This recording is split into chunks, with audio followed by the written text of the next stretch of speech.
नमस्कार, good afternoon. डी-एन-एमध्ये आपल्या सर्वांचं स्वागत आहे. आजच्या द हिंदू आणि लोकसत्ता या 2 न्यूजपेपरमधले इम्पोर्टंट न्यूज आपण डिस्कस करणार आहोत. परीक्षेच्या दृष्टीने महत्त्वाचे असलेले हे सगळे मुद्दे प्रिलिम्स आणि मेन्स या दोन्ही टप्प्यांवरती आपल्याला कसे महत्त्वाचे आहेत आणि प्रश्न एक्झॅक्टली कशा पद्धतीने विचारला जातो या सगळ्या न्यूजला घेऊन किंवा त्याला करंटला स्टॅटिक सोबत कसं कनेक्ट केलं जातं आणि प्रश्न विचारला जातो, तयार केला जातो, त्या सगळ्या गोष्टी आपण डिस्कस करणार आहोत. ठीक आहे. जीएस पेपर 2 त्याच्याशी संबंधित पहिले मुद्दे आपल्याला डिस्कस करायचे आहेत. जस्टिस वर्मा यांची केस एक्झॅक्टली काय होती ती शॉर्टमध्ये आपण समजून घेऊ आणि मग सध्या मुद्दा काय आहे तो आपण समजून घेऊया. आपल्याला माहिती आहे की दिल्ली हायकोर्टचे जज जस्टिस वर्मा यांच्या घरी मोठ्या प्रमाणात कॅश सापडलेली होती.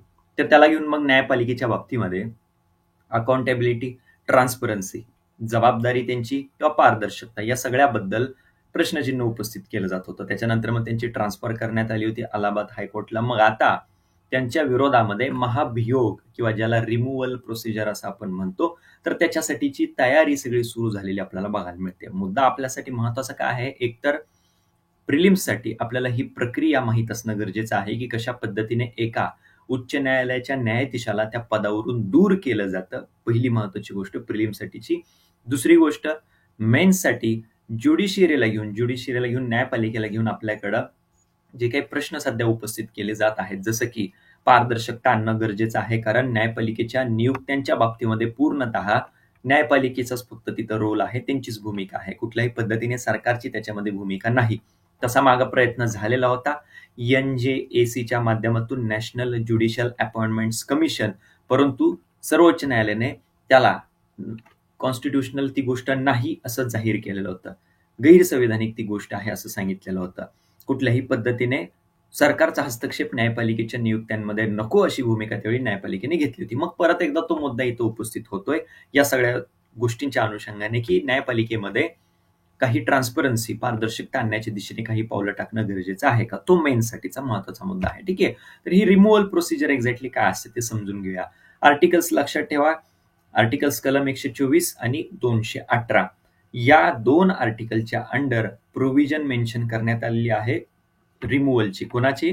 सुप्रीम कोर्टचे जजेस आणि हायकोर्टचे जजेस. सर्वोच्च न्यायालयाचे न्यायाधीश त्यांना पदावरून दूर केलं जाऊ शकतं. त्याची संबंधित तरतूद नमूद केली 124 मध्ये आणि उच्च न्यायालयाच्या बाबतीमध्ये जे न्यायाधीश आहेत त्यांच्या बाबतीतली तरतूद नमूद केली 218 मध्ये. ठीक आहे. यांना दूर कोणाकडून केलं जाऊ शकतं? तर प्रेसिडेंट कडून, राष्ट्रपतींकडून त्यांना दूर केलं जाऊ शकतं. कोणत्या आधारे, कोणत्या ग्राउंड्सवरती? तर प्रूव्हन मिसबिहेवियर ऑर इनकॅपॅसिटी. ठीक आहे.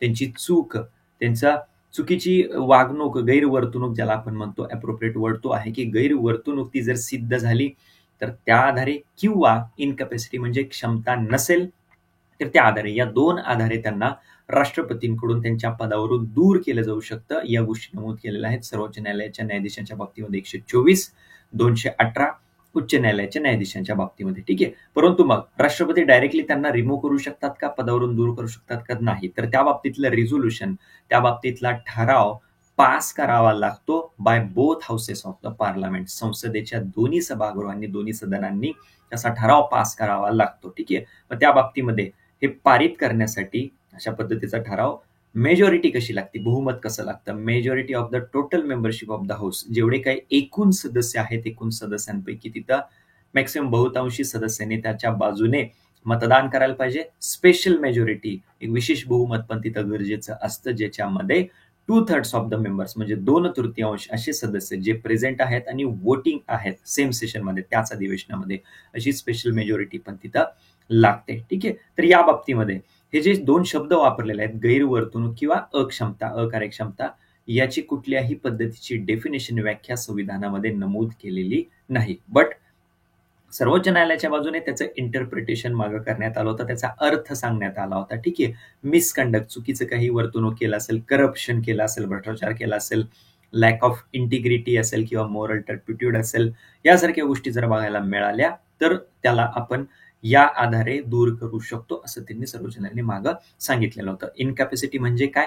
की फिजिकली किंवा मेंटली, शारीरिकदृष्ट्या किंवा मानसिकदृष्ट्या ते कंडिशनमध्ये नसतील, कुठल्याही ज्युडिशियल फंक्शनिंगच्या, न्यायदानाच्या प्रक्रियेमध्ये ते सक्षम नसतील या काही कारणास्तव, तर त्याला अकार्यक्षम असं तिथं मानलं जाऊ शकतं. ठीक आहे, या पण गोष्टी लक्षात ठेवा. प्रिलिम्सला याला घेऊन बऱ्याच वेळा प्रश्न विचारलेला आहे. आणखी एक कायदा चर्चेत आहे. ठीक आहे, याचा पण उल्लेख इथं ऑलरेडी न्यूजमध्ये आलेला आहे. ठीक आहे, इथं तुम्ही बघू शकत असाल तर जजेस इन्क्वायरी ऍक्ट 1968 प्रिलिम्ससाठी आपल्याला तो महत्वाचा मुद्दा आहे. तर ते एक्झॅक्टली काय आहे ते आपण शॉर्टमध्ये समजून घेऊया. ठीक आहे, प्रोसिजर अंडर जजेस इन्क्वायरी ऍक्ट 1968 न्यायाधीशांच्या बाबतीमध्ये अशा पद्धतीने त्यांची इन्क्वायरी चौकशी करणारा एक कायदा आपल्याकडे आहे ऑलरेडी 1968चा. नोटीस या कायद्याअंतर्गत अगोदर जारी करायला लागते. त्याच्यासाठी 50 राज्यसभा सदस्यांची किंवा 100 लोकसभा सदस्यांची स्वाक्षरी त्याच्यावरती असावी लागते. मग कन्सल्टेशन केलं जातं राज्यसभेच्या अध्यक्षांच्या सोबत आणि लोकसभेच्या सभापतींच्या बाबतीमध्ये की ही मोशन या अशा पद्धतीचा जो ठराव आहे तो स्वीकारायचा आहे की नाही. मग त्याच्यानंतर इन्क्वायरी कमिटी तिथे एक चौकशी समिती नेमली जाते आणि त्याच्यामध्ये जर गिल्टी असेल तर तो कमिटीचा रिपोर्ट पार्लमेंटकडे दिला जातो वोटिंगसाठी आणि मग पार्लमेंटचं त्याला अप्रुव्हल भेटलं, संमती भेटली तर राष्ट्रपतींकडून त्यांना दूर केलं जाऊ शकतं. अशी एक प्रक्रिया नमूद केलेली आहे या जजेस इन्क्वायरी ऍक्ट 1968च्या अंडर. ठीक आहे, दोन्ही मुद्दे आपल्याला प्रिलिम्ससाठी महत्वाचे आहेत. मेन्ससाठी महत्वाचा कुठला मुद्दा आहे? ज्युडिशियरीचं इंडिपेंडन्स. तो एक सेपरेट टॉपिक आहे. न्यायपालिकेचं स्वातंत्र्य त्याला घेऊन वेगवेगळ्या अँगलने प्रश्न मागं पण विचारला गेलेला आहे की न्यायपालिकेचं स्वातंत्र्य ही कशी एक पूर्व अट आहे लोकशाहीसाठी, असा एक प्रश्न विचारलेला आहे मेन्सला मागं. सोबत मग आता या अनुषंगाने प्रश्न आपल्याला विचारू शकतात की न्यायपालिकेच्या बाबतीमध्ये पारदर्शकता आणण्यासाठी आणखी काय केलं जाऊ शकतं, उपाययोजना सुचवा, अशा पद्धतीने प्रश्न विचारला जाऊ शकतो. एक मुद्दा परत एकदा रिपीट झालेला आहे, सोशलिझम आणि सेक्युलरिझम, समाजवाद आणि धर्मनिरपेक्षता. या दोन शब्दांना घेऊन मागं पण चर्चा बरीच सुरू होती. काही व्यक्तींकडून मुद्दे उपस्थित केले जात आहेत की हे दोन शब्द ओरिजिनल कॉन्स्टिट्यूशन मध्ये नव्हते, ते नंतर ऍड केले गेलेत. कधी? इमर्जन्सीच्या दरम्यान ज्यावेळी राष्ट्रीय आणीबाणी जाहीर करण्यात आली होती त्यावेळी हे ऍड करण्यात आलेले आहेत. चुकीच्या पद्धतीने ऍड करण्यात आलेले आहेत तर त्यांना काढून टाकलं जावं असं बऱ्याच व्यक्तींकडून बऱ्याच वेळा बोललं जात असतं. परंतु याला घेऊन ऑलरेडी सर्वोच्च न्यायालयाचं पण म्हणणं आलेलं आहे की हे दोन इंटिग्रल पार्ट आहेत आपल्या कॉन्स्टिट्यूशनचे. ठीक आहे, त्यामुळे ती गोष्ट आधीच समजून घ्या. मग याची संबंधित काही बेसिक गोष्टी तर नमूद केलेल्या आहेत त्या आपण जाणून घ्या. ठीक आहे, हे दोन शब्द आणि इंटिग्रिटी तिसरा एक शब्द कधी ऍड केले गेले? 42व्या घटना दुरुस्तीनुसार 1976 मध्ये, ज्यावेळी आणीबाणी तिथं जाहीर करण्यात आली होती. सोशलिझम, समाजवादाचा अर्थ एक्झॅक्टली काय आहे, मिनिंग काय आहे इंडियन कॉन्स्टिट्यूशन मधला? तर ती कमिटमेंट आहे आपली सामाजिक आणि आर्थिक न्यायासाठीची, सोशल आणि इकॉनॉमिक जस्टिससाठीची कमिटमेंट आहे. भारतीय समाजवाद कसा वेगळा आहे तर तो या पद्धतीने वेगळा आहे. प्रेम्बलमध्ये, राज्यघटनेच्या प्रस्तावनेमध्ये आपल्याला वेगळ्या पद्धतीचे जस्टिस नमूद केले आहेत, वेगळ्या पद्धतीचे न्याय तिथे नमूद केलेले आहेत. सामाजिक न्याय आहे, आर्थिक न्याय आहे आणि राजकीय न्याय आहे, तो मान्य केलेला आहे प्रत्येक नागरिकाला. मग इथं आर्ग्युमेंट काय करण्यात आलेले या आर्टिकलमध्ये की जरी हे दोन शब्द समाजवाद आणि धर्मनिरपेक्षता हे नंतर ऍड केले गेले असले कॉन्स्टिट्यूशन मध्ये, तरी ओरिजिनल कॉन्स्टिट्यूशन मध्ये या व्याख्येला अनुसरून कित्येक तरतुदी आधीच ऍड केलेल्या आहेत, ज्याचा मग उल्लेख इथं केलेला आहे. जसं की फंडामेंटल राईट्स, मूलभूत अधिकार कशासाठी आणले गेले? याच डायरेक्शनने काम करण्यासाठी, एक वेलफेअर स्टेट, एक कल्याणकारी राज्य निर्माण करण्यासाठी तर हे फंडामेंटल राईट आणले गेले. ज्याच्यामध्ये मग कलम 14 काय सांगतं? इक्वेलिटी बिफोर लॉ, कायद्यासमोर समानता. कलम 15 काय सांगतं? कुठल्याही आधारे भेदभाव केला जाणार नाही कुठल्याही व्यक्तीच्या बाबतीमध्ये. कलम 16 काय सांगतं? इक्वेलिटी ऑफ ऑपॉर्च्युनिटी, संधीची समानता. पब्लिक एम्प्लॉयमेंटच्या बाबतीमध्ये मग हेच तर सगळं इथं नमूद केलेलं आहे प्रिएम्बलमध्ये की जस्टिस, सामाजिक, आर्थिक, राजकीय न्याय द्यायचा आहे म्हणजे काय, तर त्याच्याशी संबंधित तरतुदी ऑलरेडी ओरिजिनल कॉन्स्टिट्यूशन मध्ये नमूद केलेल्या आहेत. सोशलिझम, सेक्युलरिझम हे काही नवीन शब्द नाहीत कॉन्स्टिट्यूशनचा. जर मिनिंग इंटरप्रिटेशन जर आपण केलं तर डायरेक्टिव्ह प्रिन्सिपलमध्ये, मार्गदर्शक तत्वांमध्ये अशा कित्येक गोष्टी नमूद केलेल्या आहेत, ज्याच्यामध्ये मग अशी सोसायटी, असा समाज बनवायचा आहे जो शोषण मुक्त असेल, प्रत्येक व्यक्तीला डिग्निटी, त्याची प्रतिष्ठा द्यायची आहे, असे डायरेक्टिव्ह प्रिन्सिपल्स पण नमूद केलेले आहेत ऑलरेडी आपल्याकडं. कलम 25 ते 28 इथं नमूद केलं आहे, ज्याच्या अंतर्गत धर्माचं स्वातंत्र्य देण्यात आलेलं आहे. कलम 29-30 ज्याच्यामध्ये सांस्कृतिक आणि शैक्षणिक हक्क मान्य करण्यात आलेले आहेत. ऑलरेडी गोष्टी कित्येक आहेत आपल्याकडं, त्यामुळे हे काही नवीन नाहीत. 76ला जरी हे ऍड झालेलं असलं तरी ते नवीन नाही कॉन्स्टिट्यूशनच्या मिनिंगला, असं याच्यामध्ये आर्ग्युमेंट करण्यात आलेलं आहे. ठीक आहे, बेसिक स्ट्रक्चर डॉक्टरांचा इथं मुद्दा नमूद करण्यात आलेला आहे. महत्वाची आहे ही खूप जास्त गोष्ट आपल्यासाठी, मूलभूत संरचना, जी 1973च्या केशवानंद भारती खटल्यामध्ये सर्वोच्च न्यायालयाच्या बाजूने जाहीर करण्यात आली होती. निर्णय देताना त्यांनी सांगितलेलं होतं की राज्यघटनेचं एक बेसिक स्ट्रक्चर आहे, त्याची एक मूलभूत संरचना आहे. म्हणजेच काय, की आर्टिकल 368 कलम 368च्या अंतर्गत संसदेला अधिकार देण्यात आलेला आहे कॉन्स्टिट्यूशन अमेंड करण्याचा, म्हणजे घटना दुरुस्ती करण्याचा. परंतु याचा अर्थ असा होत नाही की संसद अख्खीच्या अख्खी कॉन्स्टिट्यूशन बदलू शकते.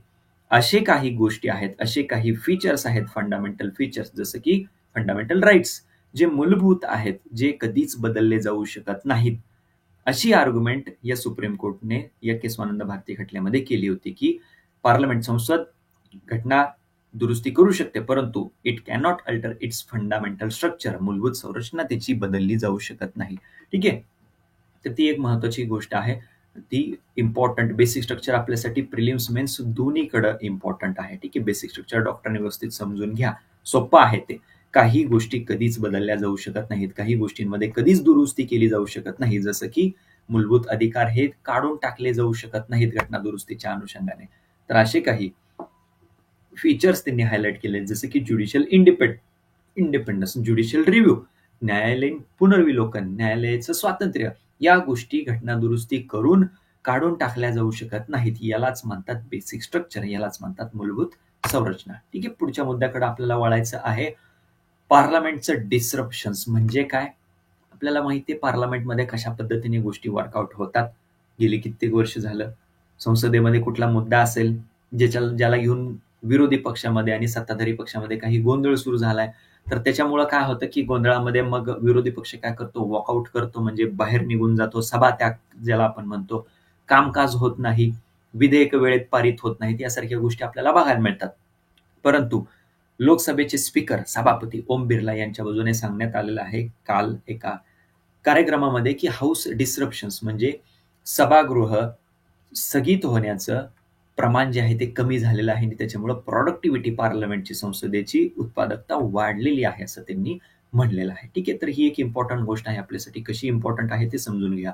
आणखी त्यांनी 2 गोष्टींचा इथं उल्लेख केलेला आहे, तो आहे क्वेश्चन आवर आणि 0 आवर, प्रश्नोत्तराचा तास आणि 0 प्रहर ज्याला म्हणलं जातं. तर या एक्झॅक्टली 2 गोष्टी काय आहेत ते पण समजून घ्या. प्रिलिम्ससाठी तो महत्वाचा मुद्दा आहे. ठीक आहे, पहिला मुद्दा आहे क्वेश्चन आवरचा, प्रश्नोत्तराचा तास ज्याला म्हटलं जातं. तर प्रश्नोत्तराचा तास कधी असतो? First hour of every parliamentary sitting. संसदेच्या सभागृहाचे ज्यावेळी अधिवेशन सुरू होतं, दिवस ज्यावेळी सुरू होतो, तर त्याचा पहिला तास जो असतो तो क्वेश्चन आवर असतो, प्रश्नोत्तराचा तास असतो. परंतु 2014 मध्ये राज्यसभेचा जो प्रश्नोत्तराचा तास आहे तो 11 ते 12 या वेळेमध्ये तो शिफ्ट करण्यात आलाय, चेंज करण्यात आलेला आहे. ठीक आहे, लोकसभेच्या बाबतीमध्ये आहे अशी गोष्ट ती आहे. पहिला तास दिवसाचा, अधिवेशनाच्या दिवसाचा पहिला तास जो असतो तो प्रश्नोत्तराचा तास असतो. याच्यामध्ये काय केलं जात असतं की एमपी म्हणजे सदस्य, खासदार, ते मिनिस्टरना, मंत्र्यांना प्रश्न विचारू शकतात आणि त्यांच्या मंत्रालयाच्या अधिक्षेत्राखाली येणारे जे काही मुद्दे आहेत त्याला घेऊन त्यांना जबाबदार धरू शकतात. ठीक आहे, प्रायव्हेट मेंबर्स म्हणजे जे मंत्री नाहीत तर त्यांच्याकडून पण तिथं प्रश्न विचारले जाऊ शकतात. ठीक आहे, या बाबतीमध्ये मग आणखी मुद्दा काय आहे की प्रश्नांचे वेगवेगळे प्रकार असतात. ठीक आहे, क्वेश्चन्सचे टाइप्स आहेत. स्टार्ड क्वेश्चन ज्याला तारांकित प्रश्न असं म्हणलं जातं, दुसरा असतो अतारांकित प्रश्न आणि तिसरा असतो शॉर्ट नोटीस क्वेश्चन. असे 3 त्याचे टाईप असतात. हे देखील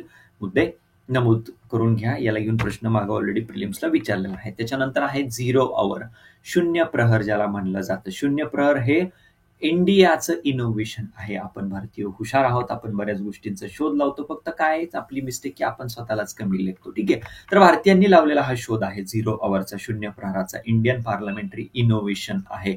हे कुठेही पार्लमेंटरी रूल्सच्या बुकमध्ये मेन्शन केले गेलेलं नाही, त्याचा कुठेही उल्लेख नाही. ठीक आहे, कुठल्याही नोटिसीशिवाय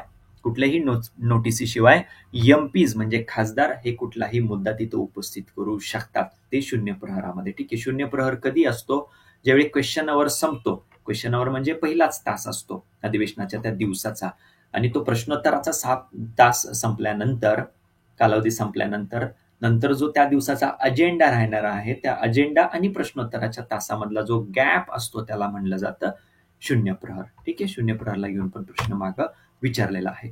त्याच्यानंतर पीवायक्यू, आपल्याला मेन्सचे पीवायक्यू इम्पॉर्टंट आहेत. मगाशी जो मुद्दा सांगितलं की संसदेचं कामकाज जे व्यवस्थित चालत नाही, योग्यरित्या चालत नाही, त्याला घेऊन किंवा संसद या टॉपिकला घेऊन प्रिलिम्स आणि मेन्सकडे दोन्हीकडे प्रश्न विचारले जातात. इथं बघा हे सगळे PYQ टाकलेले आहेत UPSC मेन्सचे. मेन्सला प्रश्न पार्लमेंट या टॉपिकवरती खूप वेळा विचारलेला आहे. ऑलमोस्ट एव्हरी सिंगल इयर म्हणू शकतो आपण विचारलेला आहे. ठीक आहे, 17, 18, 19, 20, 21, 22, 23 टाकले नाहीत तर ते पण विचारलेले आहे. ठीक आहे, तर 13चा प्रश्न काय आहे, मेंबर ऑफ पार्लमेंट, खासदारांचं काम जे आहे तर ते एक्झॅक्टली कसं आहे त्याला घेऊन कन्स्ट्रक्टिव्ह डिबेटला घेऊन इथं प्रश्न विचारलेला आहे. त्याच्यानंतर वेगवेगळ्या कमिटीजला घेऊन प्रश्न विचारलेला आहे.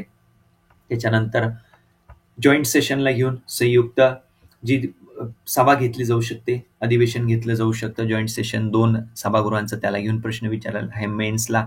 ठीक आहे, कमिटीजचा रोल एक्झॅक्टली काय आहे, इस्टिमेट कमिटीवरती विचारलेला आहे, अंदाज समिती महत्वाची आहे, स्पीकरवरती प्रश्न विचारलेला आहे, इंडिव्हिज्युअल पार्लमेंटरीचा रोल विचारलेला आहे, राज्यसभाचा एक्झॅक्टली रोल कसा राहिलेला आहे तर ते विचारलेलं आहे, आणि पार्लमेंट ही आतापर्यंत यशस्वी राहिलेली आहे का, कशा बाबतीमध्ये, एक्झिक्युटिव्ह आपल्याकडे जे कार्यकारी मंडळ आहे त्याला जबाबदार धरण्यामध्ये किंवा त्याची जबाबदारी सुनिश्चित करण्यामध्ये, असा प्रश्न विचारला 21ला. त्यामुळं पार्लमेंट हा टॉपिक, संसद हा टॉपिक दोन्हीकडे महत्वाचा आहे प्रिलिम्स आणि मेन्ससाठी आपल्याला. ठीक आहे, त्याच्यानंतर IR संबंधित आलेला एक मुद्दा आपल्याला डिस्कस करायचा आहे ज्याच्यामध्ये ग्लोबल साऊथचा उल्लेख करण्यात आलेला आहे. आणखी एक दुसरी महत्वाची गोष्ट फॅक्ट एक याच्यामध्ये नमूद करण्यात आलेली आहे. ठीक आहे, ग्लोबल साऊथ. आता हे ग्लोबल साऊथ आणि ग्लोबल नॉर्थ एक्झॅक्टली काय आहे ते अगोदर समजून घ्या. ही जी तुम्हाला लाईन दिसत आहे ही लाईन ओळखली जाते ब्रँट लाईन म्हणून. ठीक आहे, ब्रँट लाईन, ब्रँट नावाची एक व्यक्ती होते, त्यांनी ही एक इमॅजिनरी लाईन ड्रॉ केली होती. कशाच्या आधारे, की या लाईनच्या आधारे त्यांनी या जगाला, पूर्ण जगाला विभागलं 2 कॅटेगरीमध्ये. पहिली कॅटेगरी ग्लोबल नॉर्थ, म्हणजे हा ग्लोबल नॉर्थ या लाईनच्या नॉर्थ साईडला, या लाईनच्या वरती असलेला. याच्या बाबतीमध्ये त्यांनी काय तिथं नमूद केल्या गोष्टी, की हा जो भाग आहे हा विकसित देशांचा भाग आहे, डेव्हलप्ड कंट्रीज आहेत, त्यांना ग्लोबल नॉर्थ असं संबोधलं. आणि ग्लोबल साऊथ म्हणजे मग लॅटिन अमेरिका, आफ्रिका खंड, आशिया, भारत यासारख्या भागाला त्यांनी ग्लोबल साऊथ असं संबोधलं, की जे विकसनशील देश आहे. ठीक आहे, त्याला ब्रँट लाईन म्हणून ओळखलं जातं. मग भारत ग्लोबल साऊथचा भाग आहे आणि भारताचे प्राईम मिनिस्टर सध्या आफ्रिका खंडातल्या काही देशांच्या भेटीवरती सध्या आहे. ठीक आहे, तर तो ग्लोबल साऊथचा व्हॉइस खूप इम्पॉर्टंट आहे असं प्राईम मिनिस्टर नरेंद्र मोदींकडून तिथं उल्लेख करण्यात आलेला आहे. सोबतच त्यांना घना या देशाचा हायेस्ट स्टेट ऑनर तिथं मिळालेला आहे, the officer of the order of the star of घना. प्रिलिम्सला प्रश्न असा विचारला जातो. ठीक आहे, आता या महिन्यामध्ये जुलै 2025 मध्ये the officer of the order of the star of घना हा खालीलपैकी कोणत्या व्यक्तीला पुरस्कार देण्यात आला. मग त्याच्यामध्ये पहिला ऑप्शन देतील प्रेसिडेंटचा, दुसरा ऑप्शन देतील प्राईम मिनिस्टरचा, तिसरा ऑप्शन देतील एस जयशंकर यांचा आणि चौथा ऑप्शन देतील अमित शहाचा. ठीक आहे, या पद्धतीने, किंवा चौथा ऑप्शन दुसरा राजनाथ सिंग पण टाकू शकतात, डिफेन्स मिनिस्टर, असे 4 पर्याय देतील. तर अशा पद्धतीने राज्यसेवा पूर्व परीक्षेला प्रश्न विचारते. व्हॉइस ऑफ ग्लोबल साऊथ, आता भारत पण एक महत्वाची भूमिका पार पडतोय तिथं, की हे ग्लोबल साऊथ मधले जे देश आहेत, कंट्रीज आहेत, त्या ग्लोबल साऊथ कंट्रीजना आंतरराष्ट्रीय पातळीवरती त्यांचे मुद्दे उपस्थित करण्याचं काम भारत करत आहे. व्हॉइस म्हणून काय करतोय तर त्या गोष्टी करतो आहे, की त्यांच्या भूमिका तिथं मांडण्याचा प्रयत्न करत आहेत. याच बाबतीमध्ये एक इथं एक्झाम्पल देण्यात आलेलं आहे G20चं. ज्यावेळी मागं भारताकडे अध्यक्षपद होतं, भारत होस्ट करत होता G20, त्यावेळी आफ्रिकन युनियन नावाची एक संघटना आहे, ऑर्गनायझेशन आहे, आफ्रिका खंडातले मेजॉरिटी देश त्याच्यामध्ये आहेत. तर त्या आफ्रिकन युनियनला G20चा परमनंट मेंबर बनवण्यात भारताची महत्वाची भूमिका राहिलेली आहे. त्यामुळे भारत याचा व्हॉइस म्हणून सध्या काम करतोय, तो लीडर बनण्याच्या पण तयारीमध्ये सध्या भारत आहे. अशाच भेटी आणखी पुढच्या काही देशांना होत राहणार आहेत, तर त्यावेळी पण मुद्दे आपण त्याच्याशी संबंधित असलेले डिस्कस करूया. ठीक आहे, या 4 तारखेच्या सगळे इम्पॉर्टंट न्यूज आहेत. 5 तारखेच्या न्यूजचा व्हिडिओ पण आजच अपलोड होईल. ठीक आहे, मेंटरशिपला घेऊन बऱ्याच लोकांचे मेसेजेस आलेले आहेत. 10 जुलैपासून मेंटरशिप सुरू करत आहे. आणखी एक महत्वाची गोष्ट, नेक्स्ट वीकमध्ये मोस्ट प्रोबेबली नवीन प्लॅटफॉर्मला मी जॉईन करत आहे. ठीक आहे, नंबर माझा हा सेव्ह करून ठेवा. इथं नंबर जो दिलेला आहे, मला मेसेज करा तुमचं नाव, का तर नंबर सेव्ह करा, मला मेसेज करा. माझे जे अपडेट्स राहतील त्या स्टेटसला पडत राहतील, की एक्झॅक्टली मी नवीन कोणत्या प्लॅटफॉर्मला नेक्स्ट वीकमध्ये जॉईन होतोय. त्याच्यासाठी नंबर सेव्ह करा. आणि बाकी मेंटरशिप आणि इतर गोष्टींना घेऊन पण अपडेट्स मी तिथं पोस्ट करत राहणार आहे. ठीक आहे, आजच्या सेशनमध्ये इथेच थांबतोय. पुढच्या सेशनमध्ये भेटूया त्या दिवशीच्या इम्पॉर्टंट न्यूज सोबत. धन्यवाद.